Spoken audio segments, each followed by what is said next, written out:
Y'all gotta listen closely, man. Y'all gotta listen. Walk through the fire.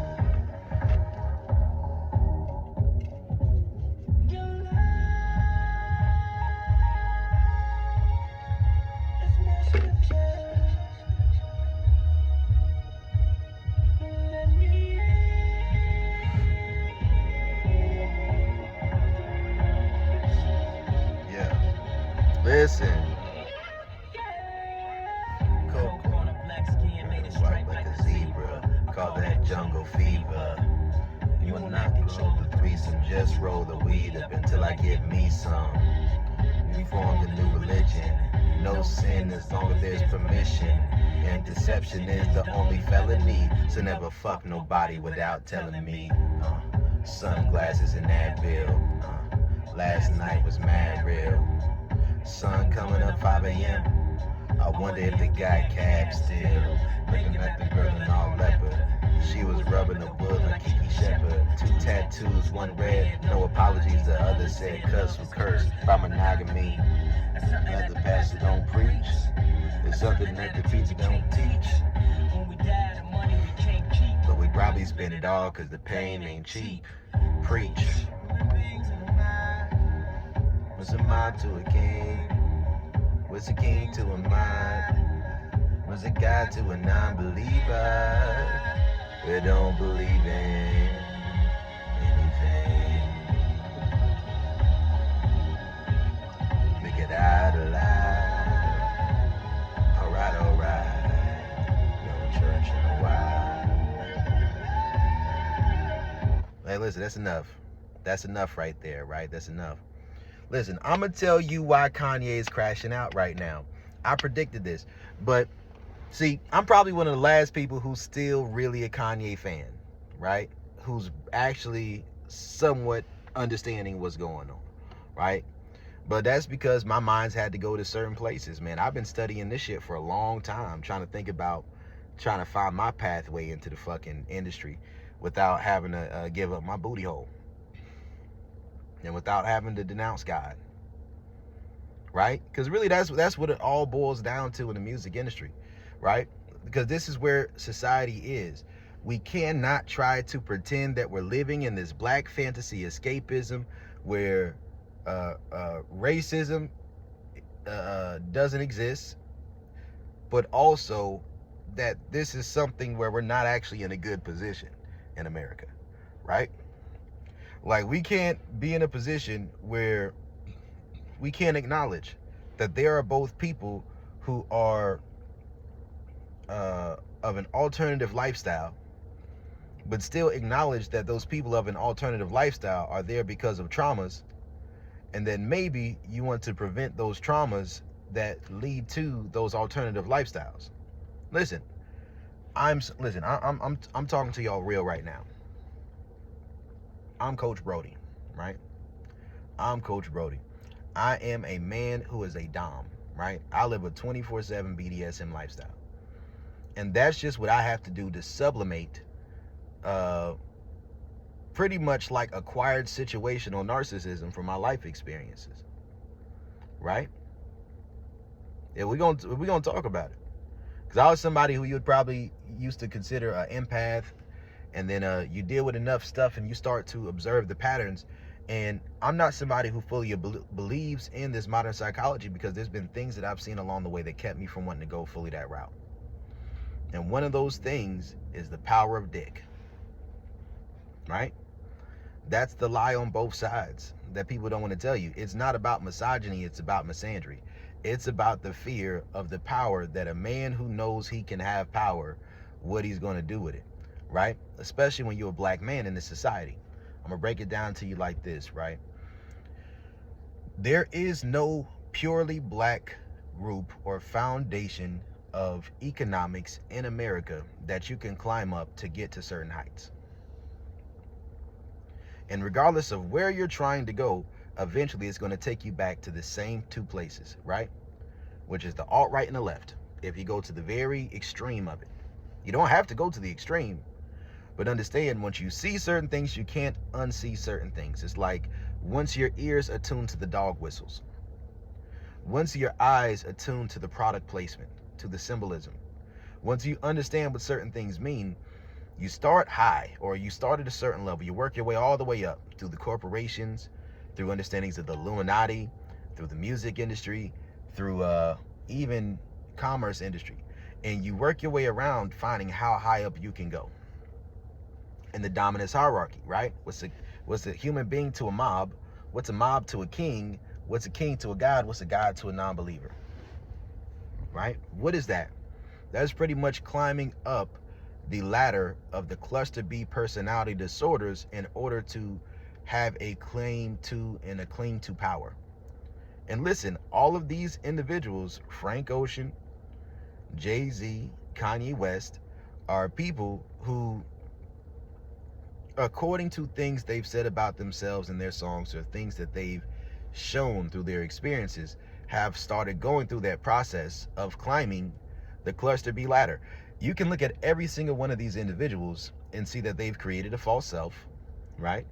You can see that they've learned to operate, well, maybe not Kanye. Kanye is just a genius, and his mind is splintered because of his genius, but he can't separate himself from the idea of Kanye West, right?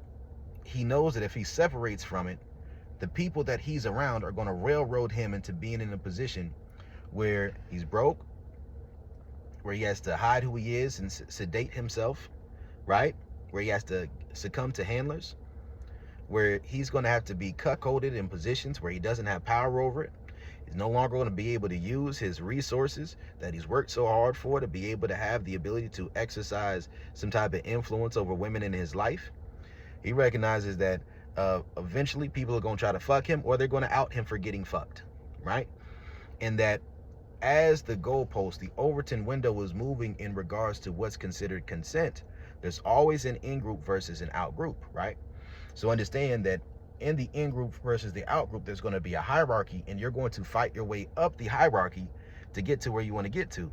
Meaning that before they get to the white men that are at the very top of this shit in the fight towards equality, that the men who have used their black men who have amassed power and used this to gain some type of access to women sexually or to different types of things, who have used their power in some type of way, as the goalpost moves in the perspective of what's considered consent, this is bad news for men in positions of power, right?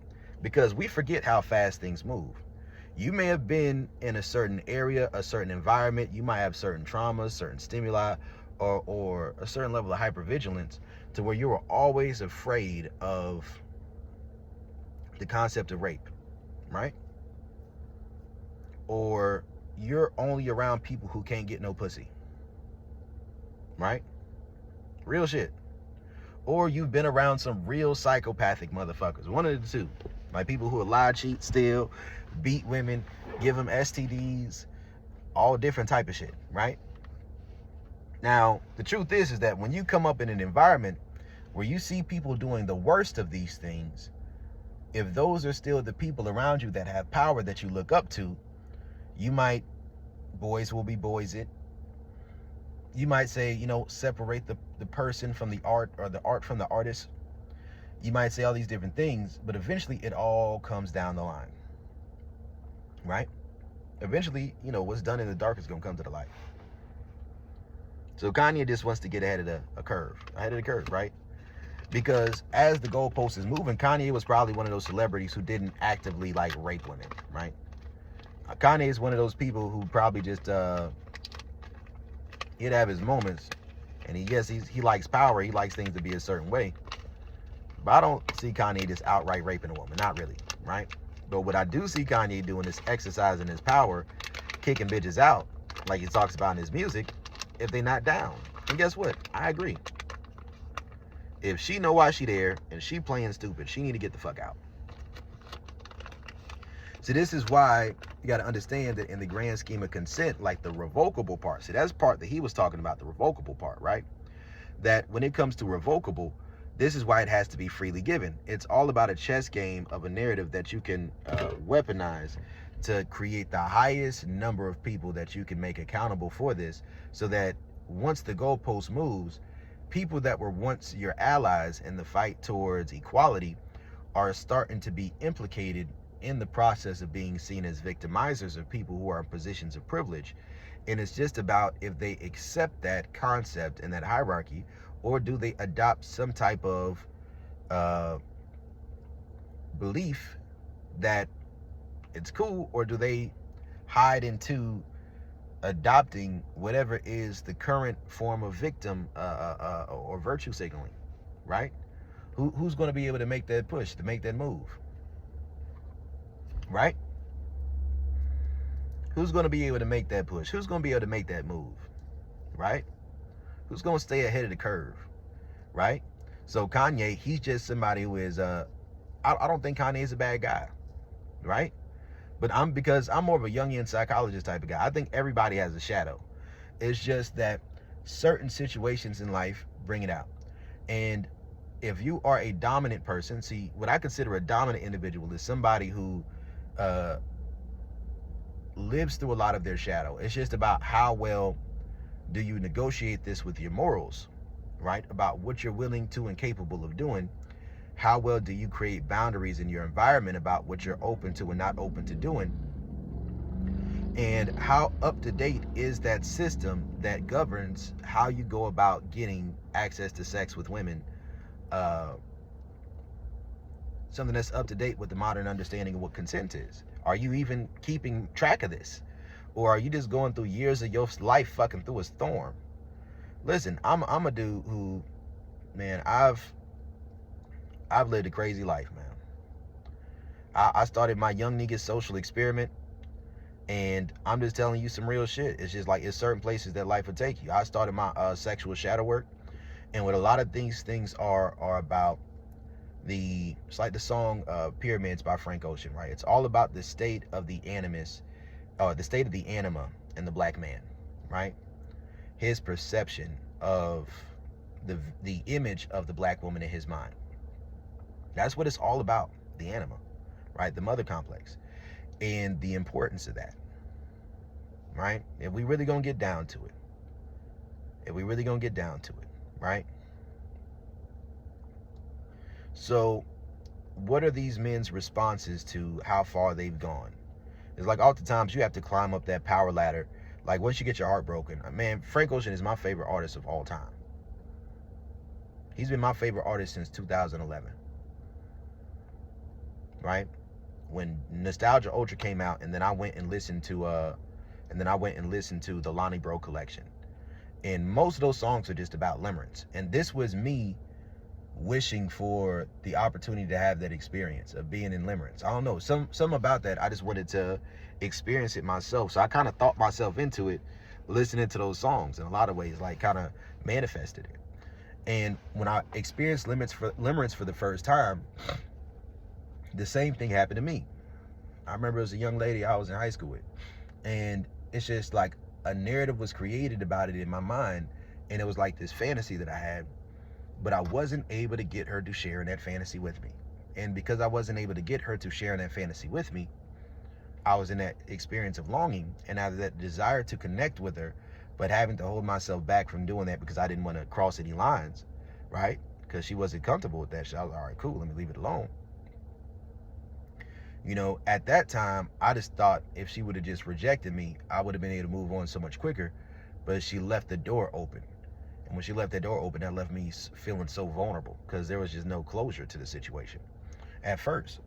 So that's the limerence stage, right?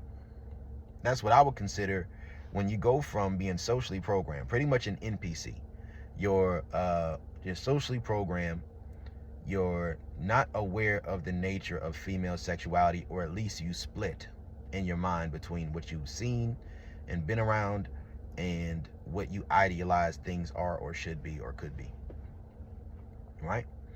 And that's along the process of developing the Madonna whore complex, and something that affects that is being exposed to porn at a young age. I was exposed to porn probably somewhere between 5 to 7 years old, right? And yeah, at a young age, it was very normal for kids my age that I was around where we would have sleepovers. And when you'd have sleepovers, people would play with each other, boys and girls. And this is where that internal fight comes in for you as a man.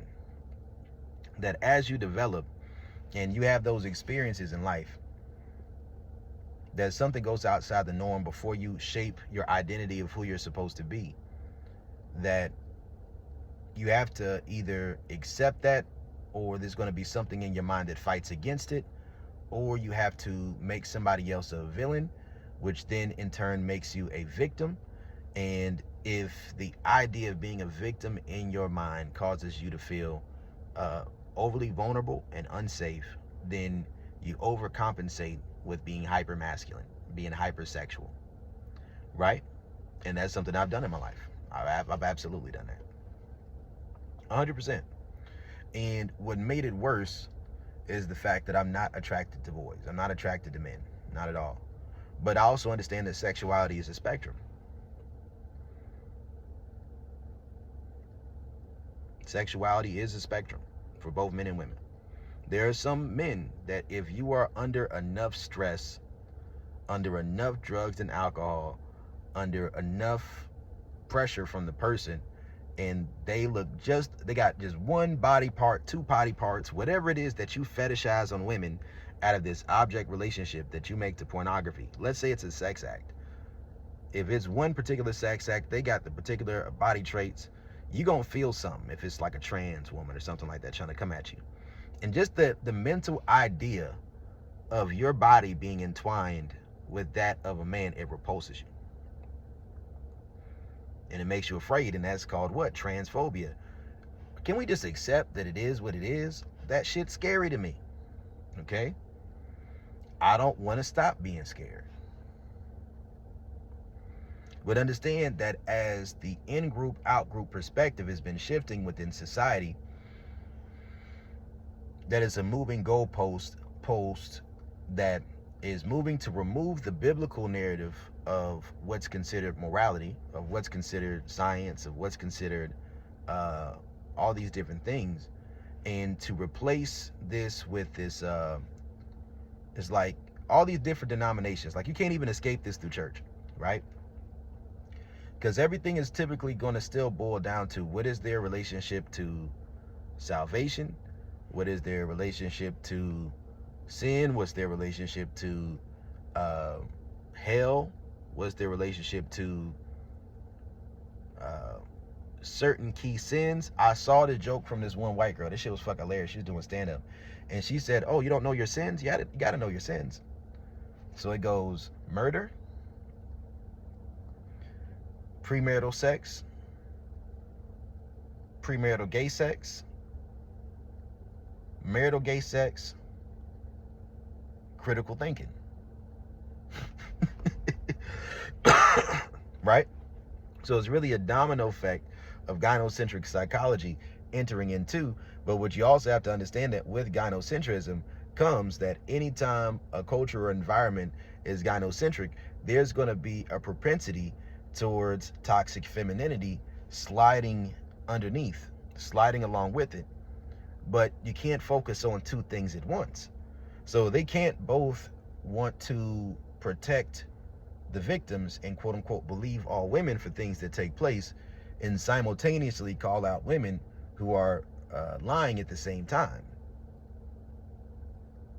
And yes, you have to think about, with gynocentric psychology, which groups of people are funding these colleges and funding these programs and funding this research that's done and funding different schools of psychology. Who are the founders of these things, right? And once you recognize that what we consider the social construct of peer-reviewed study and what we consider to be the scientific method is cool, but what you have to understand about it is this: there are certain things that human beings do not understand. And if you're observing reality on a deep enough level, there were many things that we were told were not real that we gained somehow through the wisdom of our elders in the black community, right? That end up being disproven, and then at some point in time became reproven, right? And then the people who became feeling accepted due to feeling like it was disproven, when it was reproven, they wanted to fight to keep those freedoms, right? And it's going to be different groups on both sides. So it's about, if you choose one group when it comes to the right or the left in the Overton window, if you choose one group, then in order for you to truly be in alignment with it, if you don't agree, you have to have the right way of saying it in alignment with your people to try to push forward through that narrative to create a conversation. But that's just going to be creating a new branch of that group, or through learning how to shut the fuck up and keep it to yourself. Keeping it off of TV, keeping it away from kids. So the ultimate enemies of the alt-right are simply two things, right? The ultimate enemy for pretty much everyone. This is what Kendrick Lamar took advantage of. The only thing that the common people that if we band together we would hate more than anything else, it would be child fuckers. PDF files. Do I think Drake is one? Not necessarily. It looks like if he actually fucked any of those girls, maybe a phebophilia. That's what R. Kelly has, right? And where did R. Kelly's ephebophilia come from? It came from him getting, what happened to him, right? By his sister. And typically, when people deal with that type of childhood trauma, there's typically one or two ways that it's gonna show up. And between R. Kelly and his brother, this shows you the two different ways people might cope with the things they went through. One person might experience that and feel like it's wrong and feel as if they were victimized, and then they shut down, right? And they keep to themselves and they don't put themselves out there, right? That's considered the more codependent, right? The more submissive type of person, right? That's the more CPTSD or PTSD type of person, shell shock. Another person is going to interpret those experiences in their mind as brain blast. It's fucking, your mind is blown. And once they have that experience, they choose not to see it as wrong. They choose to forget any time before this was activated within them, and just to identify this with their identity. And once that becomes the narrative, questioning this in any way is now seen as phobia, because we're not addressing that. There may be certain people, like everything is on a spectrum. I think that there are some people who are 100% straight. There's some people who are 100% gay, right? And it's going to be a mixture of both nature and nurture. But that there are going to be most people who are somewhere in between. The right and the left is arguing about, okay, this is the natural order of the dominance hierarchy, right? This is how it works. And if you work up hard enough, then you might get to a certain level. But there's going to be a predetermined place that you're starting off at. That's the natural, quote unquote, order of things. And that if you work your hardest, then you can play with some of the people who are at the top and then assimilate into that dominance hierarchy. Or you can try to go do your own thing elsewhere, right? But once you get enough to say you can stay or leave, yes, you can stay or leave. Right? That's capitalism, or at least how capitalism works where we are. Now, to think at things in a capitalistic way in that perspective is viewed by modern psychology, which is led by the other side, which is the leftists, that say that this is inherently dark tetrad, Machiavellian. But understand that the only way that this system can work, the hive mind of gynocentric psychology, the matriarchy, the only way that shit can work is, it can work. I'm not going to say it can't work, right? I'm not going to say that it can't work at all, right? Because I've seen in smaller sections, it can work, just like socialism. In small sections, it can work in small communities. But once it gets bigger, power corrupts. Because once you move in that particular way, certain shit happens. But at the same time, you have to understand that in society, in these dominance hierarchies, things work a certain way. Right? Things work in a certain way. Like,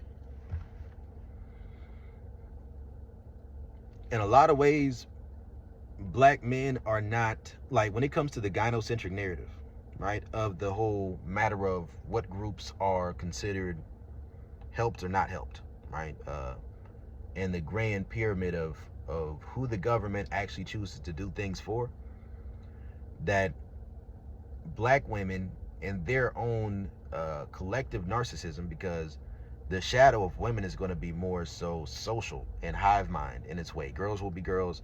It's just like if your mother will give you advice about being a good guy even though she's fucking bad boys, right? That's where that shit comes in. So a lot of these things are going to boil down to the nuclear home or the power structure taking place, because sometimes these power structures can get off just naturally. But when you have the lighthouse of saying that the benchmark should be monogamy, the Jordan Peterson type of shit, it should be this. You might wink, wink, turn a blind eye to certain things, but it's like the speed limit. If you set the speed limit, certain people who have more privilege are going to get away with more things, right? And it's not just men with power or white men with power. It's also going to be any woman that is attractive. Any woman that a straight man would want some pussy from, who's weak to pussy, who has that anima projection and mother complex, is going to be a man who's receptive to being manipulated by a woman's beauty and or her perception of virtue, right? The perception of her virtue. Toxic femininity is the weaponized assumed perception of innocence and harmlessness by any means necessary. That's covert narcissism. That's virtue signaling. And this is something that is within the nature of how women as a species, just like as men as a species, we've adopted towards physical aggression. We've adopted towards shelling up. We've adopted towards becoming angry, right? We've adopted towards becoming hypersexual to spread our seed. We've adopted towards different things. We've all adapted in different ways. And some things have been collective that are like MK Ultra implanted within almost every man. Almost every man has that monster inside of him. The role of social engineering is to create a life in like a blue pill simulation in which the average man thinks that his woman is only his, she will only ever be his, that it's not about how big his dick is or how good the sex is or how much money he has. If anything, it's a little bit about how good he is in his area, in his sphere. But with the internet, this is exposing a lot of things. It's exposing, one, that women actually like dick, right? There would, at a time, there would only be men who had enough women to compare the experiences to know that it was weird for women. Like if everybody was very secretive about their sex lives within a degree, then there would be like the rare person here and there where the couple was actually physically compatible as a womb choice. And the woman is very happy sexually with her partner, but they keep it private. So they don't really know the difference between their experiences and the other experiences around them. So there would be a bunch of women who just weren't having orgasms because in the model of androcentric psychology or the patriarchy in a lot of ways, which was just patriarchal gynocentrism, because, you know, once feminism came in, really before feminism, but just in the heyday of white patriarchal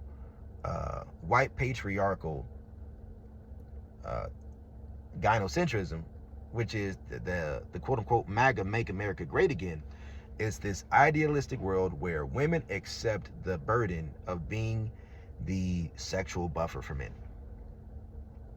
And women don't want that responsibility anymore. But what women don't also understand is that men's ability to quote unquote abuse them was what actually kept them in line. And as long as you didn't touch on the line of getting to certain points of psychology, getting to certain points of expressing like hybristophilia and women's attraction to power, getting into the dark tetrad, and men just using those traits just to get ahead in different areas of life, and this turning into women flocking to them like flies to shit and wanting to fuck them, and then men getting exposed to women's sexual shadows and what they're willing to do for men who can make them wet, for men that have power, for men who have money and influence to do it. and that women choose to have these lifestyles. But the truth is that it does feel better to corrupt a woman into a lifestyle sometimes, right? And some of these men, they're going to stray on the line of hitting right at 18, right? So that they can get their corruption kink off. Some of these men are going to go to grooming women and start a little bit young so they can try to get them a pure one to get their corruption kink off. Some of these men are so fucking burnt out on some Epstein type of shit that they're literally messing with literal children to get their shit off, right? And this doubles in a couple of different ways. This turns into like these, at the peak of power, regardless of which side you're going on, typically you're going to reach a certain level of the sexual shadow world, right? There's limitations depending on what structures are around you in your life, but once those limitations get broken, then you're going to get exposed to the reality that your perception of what you grew up around, there are different ways of interpreting reality. You're outside of the garden. You're outside of the cocoon of living in the existence of, like a Southern style of Black Christian reality. I mean, that's what Frank Ocean's music is all about, Black fantasy escapism into going into this California white reality where it's like, wish I was there and we growing up on the same advice and our time was right? Or bad religion. Like, unrequited love to me is nothing but a one-man cult and cyanide in my styrofoam cup. Can never make him love me.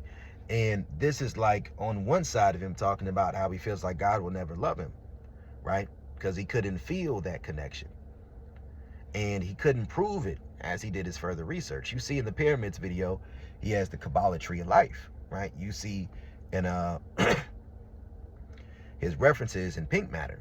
Now he gets a lot into anime, and if you dig deep enough into anime, comic book, all this other stuff, that eventually you're going to look into the ideology behind it. And sometimes this is your exposure to other religions and other outlooks and other narratives of existence. And sometimes you're going to resonate more with certain characters than others depending on your personality type. So if you're a highly sensitive person, typically in American media, you're going to be put down, right? If you're like a highly sensitive person, more of an introverted, intuitive, if you're more of a Black nerd type of individual, if you're not that hyper masculine, because understand, you got these mandingos out here, you got these super strong, swole ass niggas, you got these real killers. How do you find your way in? Right? So there's something I believe in called the Black nerd connection. But within the Black nerd connection, you try to stay on the line as much as you can until you get to a certain point, because even from there, you got to branch off somewhere, right? Unless you can fall, listen, like certain things you may not know are part of that branch way up. Like Boosie would be somebody considered part of that alt-right pipeline, because Boosie is against gays, trans, all this other stuff. But when it comes to his perception of sexuality, he's displayed a lot of behaviors that today would be considered, freako level shit. Like you can't even fly bitches out no more, because he's Boosie Boo. That's badass. All these women, they know what nigga this is. I remember being 11 years old here and trying to get nasty. Can I put an X pill in your booty hole? Let me nut all over you like a true soldier do. And let my bros watch like a real hoe do. And then she swallow it all. Feels so good. See, what you gotta understand is that a lot of people ain't just making shit up. People only want to resonate with you if they feel like you're real. That way they can buy into the fantasy. The reason that artists end up with handlers is not because they're selling their soul to the industry like there's some idea of evil at the top of everything. There might be. May possibly be. But understand that it's like when you're trying to get ahead of this shit, you're trying to move forward into your understanding of reality. You're trying to understand where you stand in the sake of these things. Sometimes what happens is in the process of trying to figure out how to stop doing shit that you want to do, that feels good, that you like it. You're searching in the Bible to trying to find out how to not do it. And if you keep losing to your psychological reactants and you don't fight through, get to the other side, and then heal from that space of being on the other side, and you choose you don't want to go over there, right? Then eventually you're going to fight against it until you're getting as strong as you can fighting against it, becoming the opposite of whatever that is, right? And that's the line you hold, and that's your machismo. That's your toxic masculinity. And it's your traumas that give you the ability to do that. How many people that we see as these icons who are known as both hypersexual, have some type of predatory things to them, are sex symbols to women, right? That we've heard rumors about, or they said themselves have been touched as children, right?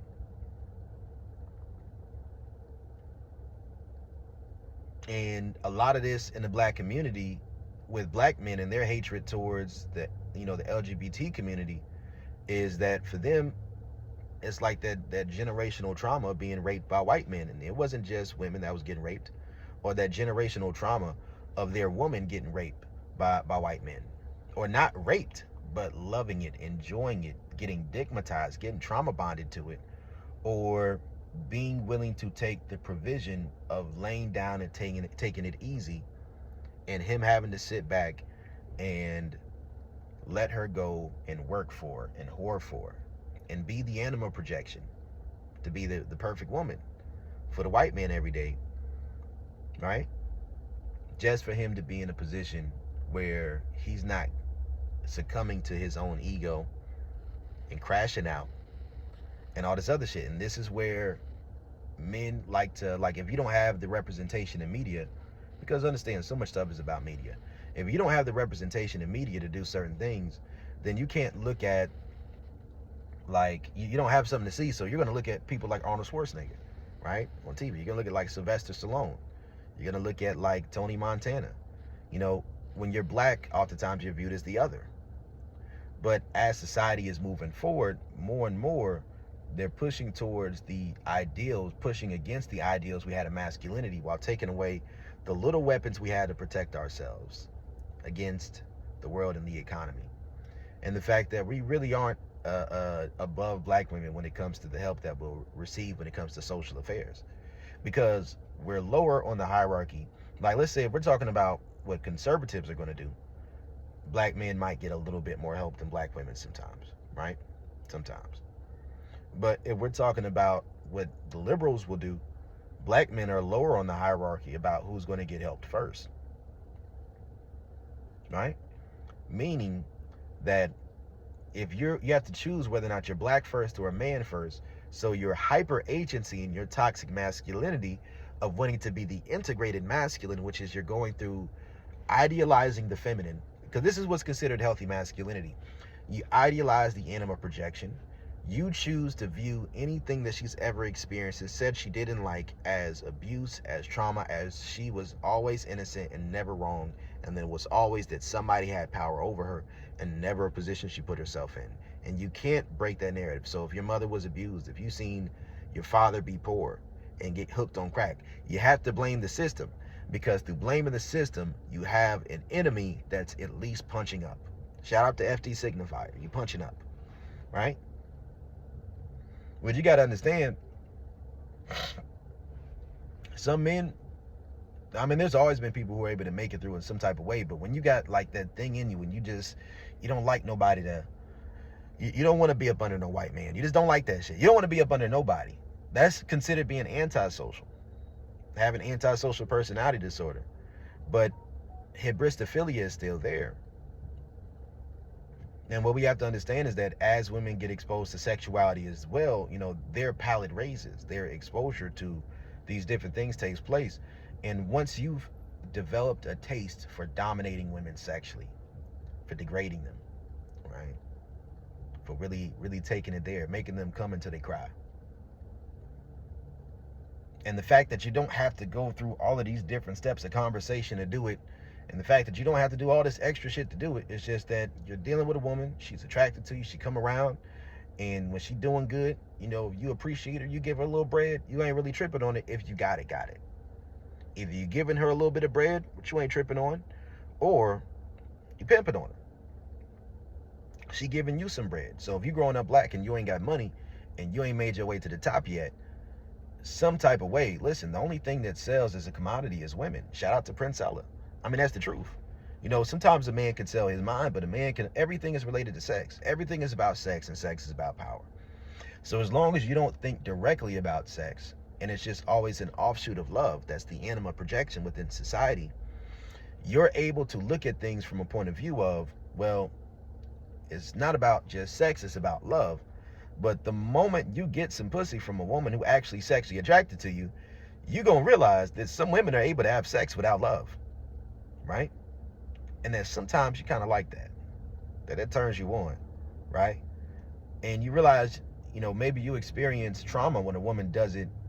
Like when you experience anything that hurts you, when you experience a limerence or a narcissistic injury or a trauma or a wound or post-traumatic stress, whatever it is, right? That when you experience that, oftentimes either you're going to give into the momentum of that narrative, right, or you're going to fight strongly against it. Eventually, typically, you're going to give in some type of way. It's just making a negotiation with your shadow based off of what level of your shadow you're exposed to or recognize that you can't help the momentum of. That's just real shit, right?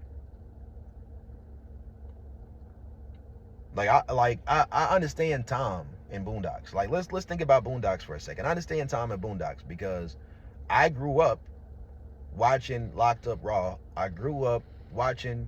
I purposely did this to manipulate myself to keep myself out of trouble, right? I was so fucked up. It was hard for me to feel what other people felt, right? It was always hard for me to feel what other people felt. And I remember like hearing Frank Ocean's song Dear April, right? You woke me up. Like, have you ever been in a situation where you felt like an NPC? You felt like you were in a daze. And some just wakes you up. There are a few things that woke me up. Most of them was either sexual or violence, right? Because that hyper-aware, hyper-awakened state where your hypervigilance is activating, your adrenaline is pumping, and at first, it makes you uncomfortable, and you freeze. But if your response to feeling like freezing or running away based off of you developing the idea that you have to be strong is that when you weren't able to protect that person, let's say you see your mother get beat,